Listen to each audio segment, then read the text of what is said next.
klavye sever biri olarak bu tuş takımından kurtuluyorum. Yerine cam görünümlü bu tuş takımını takacağım. Eski görünümü göze hitap etse de ben yumuşak hisli tuş takımlarını daha çok seviyorum. Şimdi terapi kısmına geldik, dinleyelim.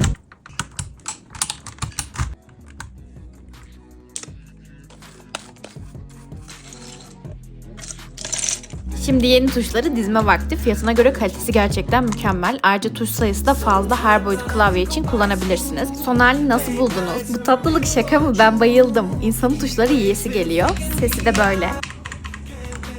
Öncekinden bir tık daha tok. Bu eski haliydi. Bu da yeni hali. Sizce hangisi daha iyi?